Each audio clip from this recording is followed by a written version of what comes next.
जय हिंद और जोहार। मेरे बोकारो जिले के साथी नीचे कमेंट बॉक्स में लिखते हैं कि सर आप बोकारो जिले से हैं और बोकारो जिले के बारे में बात नहीं करते। अरे भाई, अपने घर के बारे में बात ना करें, ऐसा हो सकता है क्या? आप लोग भी नीचे कमेंट करते हैं झारखंड के अन्य जिलों से कि भाई आप कहाँ से हैं, सर आप कहाँ से हैं।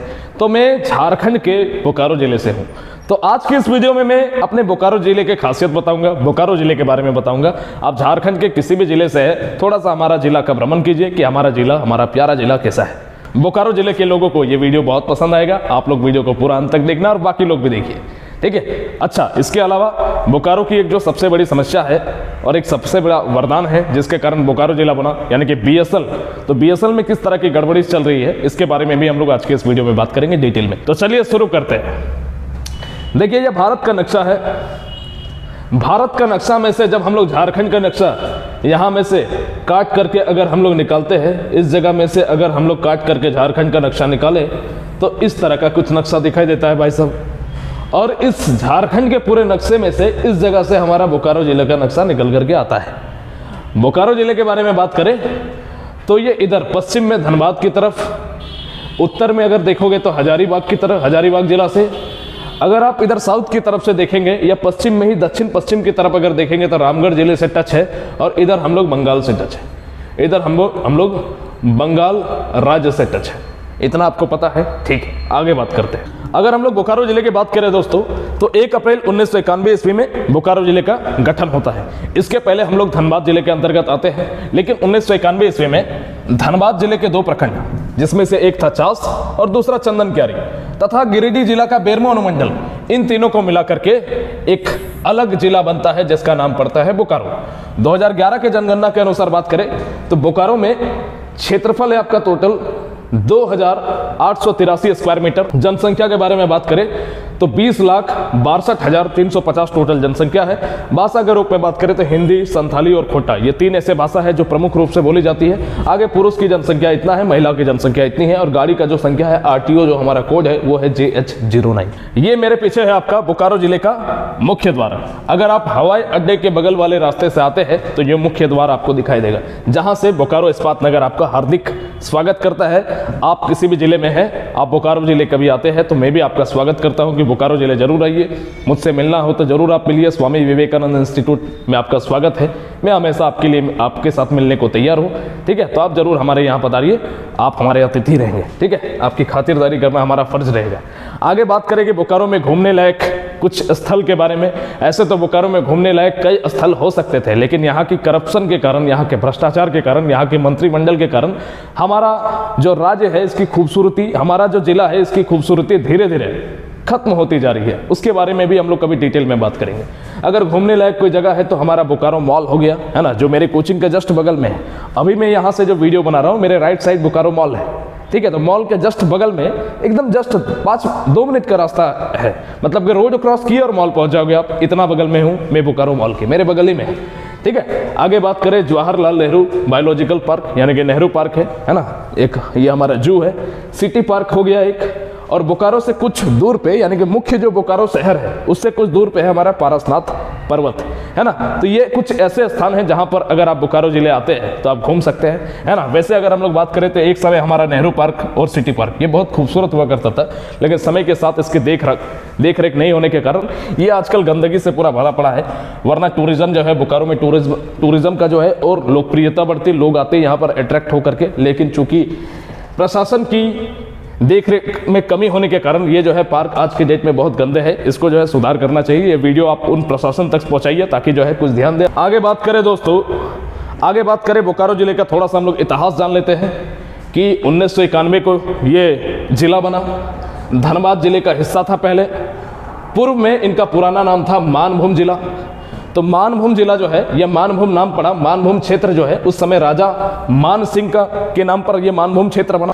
राजा मान सिंह जो थे अकबर के नेतृत्व में या अकबर के अंडर में रहने वाले एक राजा थे, ठीक है। तो उनकी ही कुशल नीति से खुश होकर के ये जो जिला है मानभूम को गिफ्ट के रूप में, उपहार के रूप में कौन देते हैं? अकबर देते हैं। आगे बात करें राज्य पुनर्निर्माण आयोग की सिफारिश पर धनबाद जिला 24/10/1956 को बनाया गया था। 1956 में धनबाद जिला बना। तो धनबाद के तत्कालीन जिलों में 2 अनुमंडल हुआ करते थे, धनबाद सदर एवं बादमारा। 1/4/1991 को, यानी कि 1 अप्रैल 1991 को चास के नाम से जाने जाना वाला बाघमारा जो है इस अनुमंडल को बोकारो जिले का हिस्सा बना दिया गया था। ठीक है, जो हम लोग पहले भी बात कर चुके हैं। अब हम लोग बोकारो जिले के प्रखंड के बारे में बात करने वाले हैं, प्रखंड अनुमंडल के बारे में, है ना। उम्मीद है कि आप लोगों को पता होगा कि पहले राज्य होता है, फिर अनुमंडल होता है, फिर प्रखंड होता है, फिर जिला आता है, फिर पंचायत आता है, इस तरह करके बहुत सारी चीज़ें होती है, आपको पता है। तो उसी के बारे में बात करें तो बोकारो जिले में कुल 9 प्रखंड है, 2 अनुमंडल है, चास अनुमंडल और बेरमो अनुमंडल। बोकारो जिले के कुल 9 प्रखंड इस प्रकार से है, जैसे कि पेटरवार जो कि बेरमो अनुमंडल में आता है, फिर आपका बेरमो है, फिर जरीडीह है, नवाडीह है, गोमिया है और कसमार चंद्रपुरा। ये 7 जो है, यानी कि सबसे ज़्यादा जो हमारे पास शहर है वो किस पर आते हैं, आपके बेरमो अनुमंडल के अंतर्गत आते हैं, बेरमो अनुमंडल के अंतर्गत आते हैं। और चास अनुमंडल के अंतर्गत कौन आते हैं, खुद एक चास आता है और दूसरा हमारा चंदन क्यारी आता है। बोकारो जिला में विधानसभा की संख्या 4 है, जो इस प्रकार से है: बोकारो विधानसभा, चंदन क्यारी विधानसभा, बेरमो विधानसभा और गोमिया विधानसभा। लेकिन बोकारो विधानसभा में बीजेपी, चंदन क्यारी विधानसभा में आज के डेट में बीजेपी, बेरमो विधानसभा में कांग्रेस और गोमिया विधानसभा में आजसू की मतलब सीटें हैं, वहां पर पार्टी है। आगे बात करते हैं दोस्तों बोकारो स्टील प्लांट, जिसके कारण से बोकारो का जाना जाता है, एशिया का सबसे बड़ा प्लांट। ठीक है, आइए बात करते हैं। अगर हम लोग बोकारो स्टील प्लांट के बारे में बात करें तो बोकारो स्टील प्लांट एक इंटीग्रेटेड स्टील प्लांट है और यह भारत का पहला स्वदेशी स्टील प्लांट है। अगर आपसे सवाल पूछेगा भारत का सबसे पहला स्वदेशी प्लांट कौन है, तो यही है बोकारो स्टील प्लांट, जो सोवियत संघ यानी कि रशिया की मदद से 1965 में बना था। वैसे ये 1964 को बना था, आप ध्यान दीजिए, 1964 को ये स्टील प्लांट नहीं था, बोकारो स्टील प्लांट नहीं था, कुछ और था। उसका विलय हुआ, उसके बाद फिर बोकारो स्टील प्लांट बना, जिसे स्वदेशी इस्पात संयंत्र के नाम से जाना जाता था। यानी कि पहले इसको जाता था स्वदेशी इस्पात संयंत्र के नाम से जाना जाता था। यह झारखंड के बोकारो जिले में स्थित है। बोकारो स्टील प्लांट सार्वजनिक क्षेत्र का चौथा सबसे बड़ा स्टील प्लांट है ना, यानी कि कमर्शियल एरिया का। 29 जनवरी 1964 तक यह प्लांट एक लिमिटेड कंपनी के नाम से जाना जाता था। इसके बाद सेल में इसका विलय हो गया और सेल में विलय होने के बाद ही यह बोकारो स्टील प्लांट बना। बोकारो स्टील प्लांट देश का पहला स्वदेशी इस्पात संयंत्र है, जो मैंने बात किया।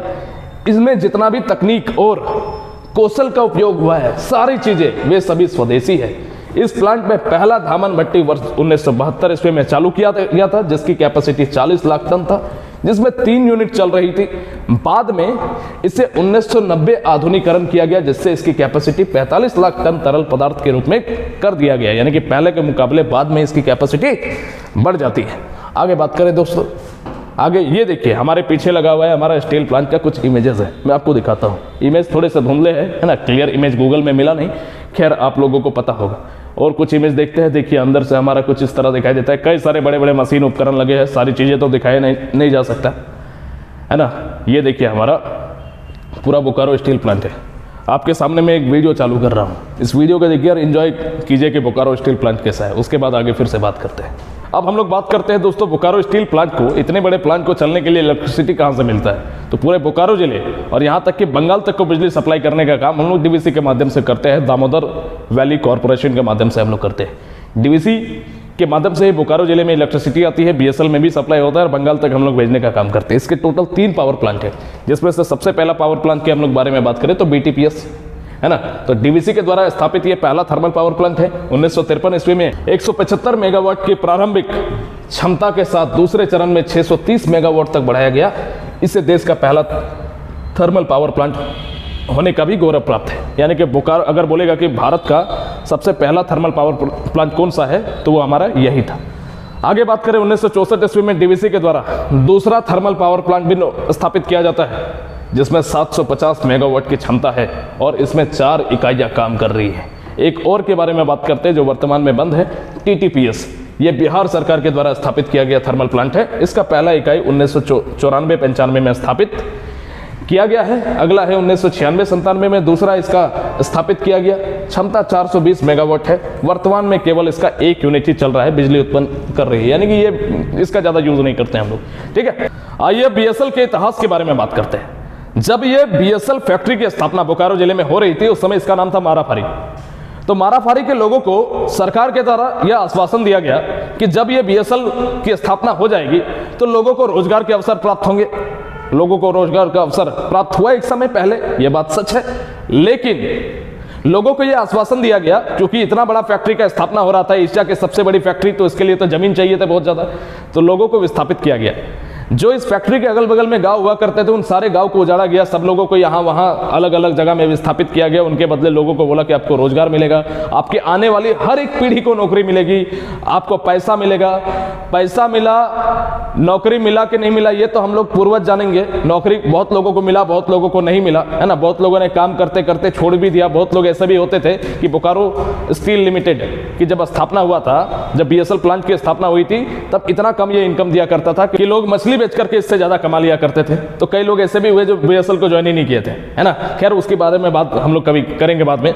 लेकिन जब बीएसएल ने यह आश्वासन दिया लोगों को कि आपकी सारी पीढ़ी को, यानी कि जिनको जिनको विस्थापित किया गया है बीएसएल की स्थापना करते समय, उन सभी को नौकरी मिलेगा, उनके आने वाले हर एक पीढ़ी को नौकरी मिलेगा, ये वादा करने के बाद जो है सरकार अपना वादा भूल गई। तो इसके बारे में कौन सुधार करेगा? क्या बीएसएल स्टील प्लांट को हम लोग ऐसे में चलने देंगे? जब हमारी बातें नहीं मानी जा रही है, जब विस्थापितों को कुछ हक नहीं मिल रहा है, उनका हक है कि उनको नौकरी मिलना चाहिए भाई, उनका जमीन से विस्थापित हुए हैं।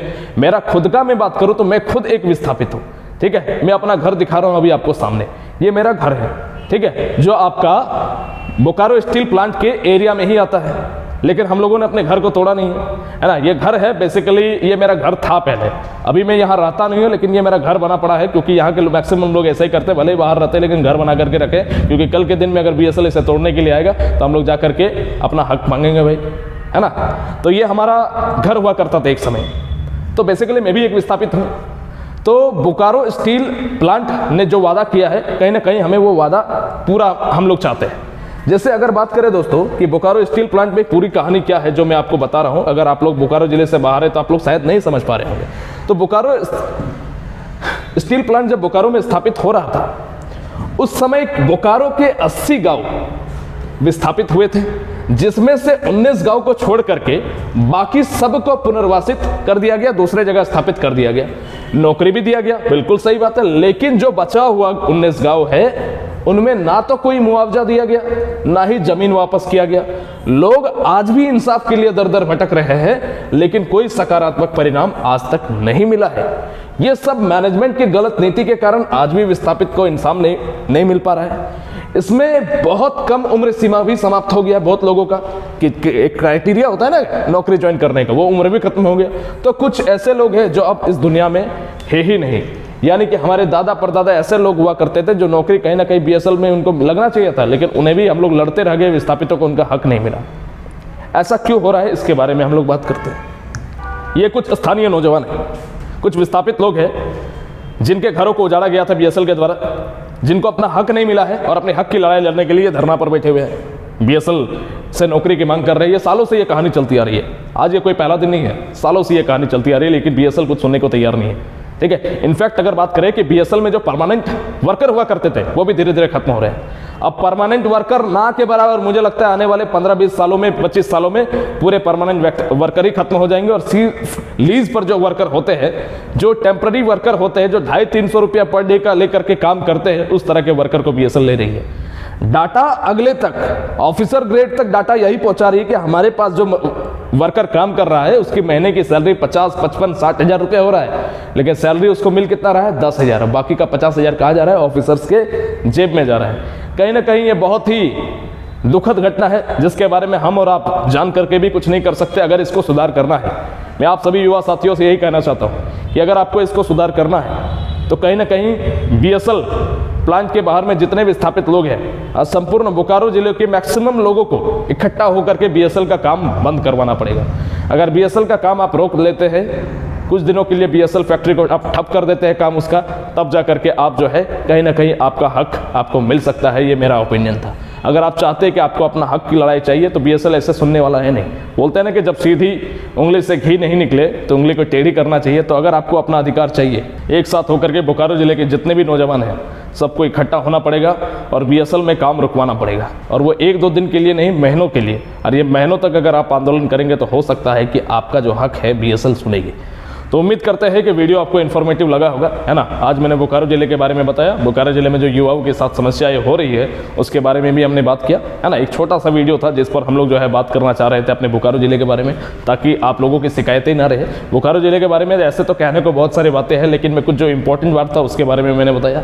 आप बोकारो जिले आते हैं तो आपका सादर आमंत्रण है ना। तो आप आइए कभी बोकारो जिले में, आप लोगों से भी मुलाकात होगी। और BSL में ये जो समस्या है इसके बारे में अगर आप लोग कुछ और डिटेल चाहते हैं कि इसके बारे में सर बात करना चाहिए, तो आप लोग नीचे कमेंट बॉक्स में लिखो। एक और वीडियो हम लोग, अरे 10 वीडियो बोकारो जिले के लिए बनाए तो कम है, क्या समझे, क्योंकि हमारा जिला है भाई, हम तो बात करेंगे ही अपने जिला के बारे में। इनफैक्ट हमारा पूरा राज्य के बारे में बात करेंगे, संपूर्ण देश के बारे में बात करेंगे। हर वो चीज़, हर अन्याय के खिलाफ न्याय के लिए हाथ उठाने वाले कार्य में मैं हमेशा खड़ा रहूँगा। तो आपकी क्या समस्या है नीचे कमेंट बॉक्स में लिखो। इतिहास लिखेंगे हम भी जब साथ होगा आपका, बात समझे ना। तो उम्मीद करते हैं वीडियो आपको इन्फॉर्मेटिव लगी होगी। बोकारो जिले से है तो चैनल को सब्सक्राइब कर लो, अपने बड़े भाई को, है ना, सपोर्ट करो। और हम लोग इसी तरह के वीडियोस बनाते रहेंगे और आप लोगों को जानकारी देते रहेंगे। तो आज के लिए इतना ही, बहुत बहुत धन्यवाद, थैंक यू, जय हिंद, जय भारत, जोहार।